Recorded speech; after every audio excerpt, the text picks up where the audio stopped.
The next question, which I think is a really gray area for a number of people who are fans of the show. I know I've done some research on the internet about this, and the stories are incredibly conflicting. When Casey and Finnegan were replaced, what were the issues considered in that decision? Did the original performer own the characters herself and refuse permission for another puppeteer? Or was the issue of character continuity factored in because now a new puppeteer would take over a well-established method of performance? Okay, what... excuse me, I'm froggy this morning. Yeah, me too. It's a froggy day here.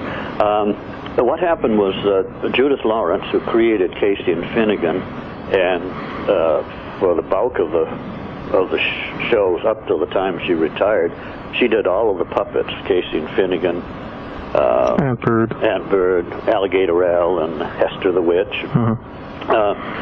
Judith had been saying for a few years after she got a house out in British Columbia on Hornby Island, and Ocean just loved it there and spent all of her summers there, and she kept saying, you know, we ought to just go into reruns and then we'll all go to the seashore. And eventually she said, well, I think I am going to retire. And so she, the year before she retired, she actually commuted. She'd come back from British Columbia and in a certain amount of time do a number of shows with Casey and Finnegan in them. So there was never any question that she wouldn't take Casey and Finnegan, whether they were her creations. In fact, Finnegan existed before Butternut Square did. There was one puppet that she just happened to have. So there was no question that we would ever try to replace them, because her voice and the characters that she created with the puppets were so unique that it would have been impossible. And she wouldn't, I'm sure in any case, she wouldn't have granted permission. You know, it's like having somebody replace your own child. Right. So there was no question that they would have to be replaced. So what we did was we thought we'll have to integrate a new puppet, but do it slowly.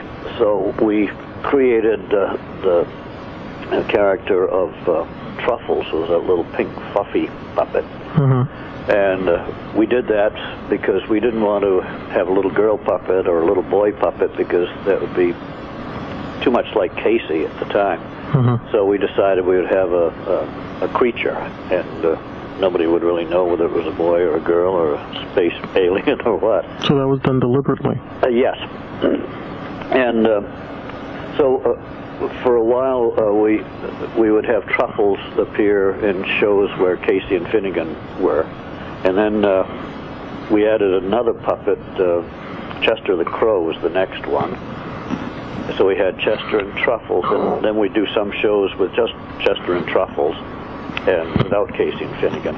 And so we shuffled all these shows together, and of course every show is repeated at least, at least 3 times, I think. So there would be a few shows without Casey and Finnegan, then there would be some with Casey and Finnegan, and then some with Casey and Finnegan and Truffles. So it was sort of mixed up in that way. And eventually Judith completely retired, and that was the end of Casey and Finnegan, although they went on in reruns for another couple of years. But we never had a specific show that said goodbye Casey and Finnegan. In the first days when they weren't present on the show, we'd say Casey's gone off to visit somebody, or he's at daycare or at a nursery school, and Finnegan's out playing. We'd just make some light excuse, nothing big, for their absence. So they just sort of faded away over the years, and they were last seen. We did I'm trying to think. I think it was a retrospective. Or maybe it was our 25th anniversary show that we did, and Judith and Casey and Finnegan made an appearance in that. But and she's using them out there on Hornby Island. She does little entertainments for kids and does a lot of environmental protection kind of. And does she promote her own Casey and Finnegan shows with, as seen on Mr. Dressup? I don't know. I haven't seen one. It's been years, of course, since she was on the show, and but people your age remember them very, very, very vividly. Strongly. Yes, they made a big impact.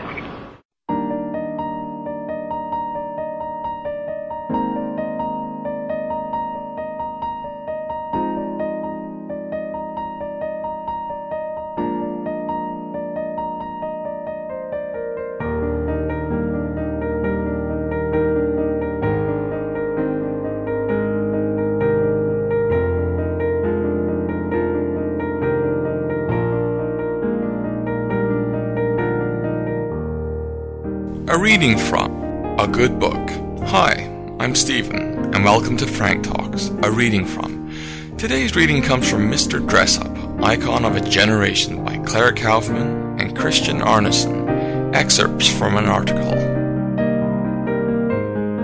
It was standing room only as more than 300 students gathered to meet their childhood friend, Ernie Coombs, better known as Mr. Dressup. Most English-speaking Canadians under the age of 40 grew up watching Mr. Dressup on morning television.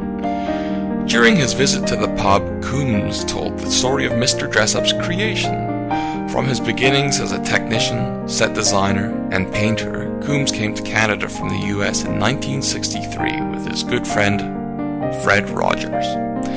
Coombs became the original puppeteer for the TV program Mr. Rogers' Neighborhood, and 1 year later appeared in the Butternut Square program.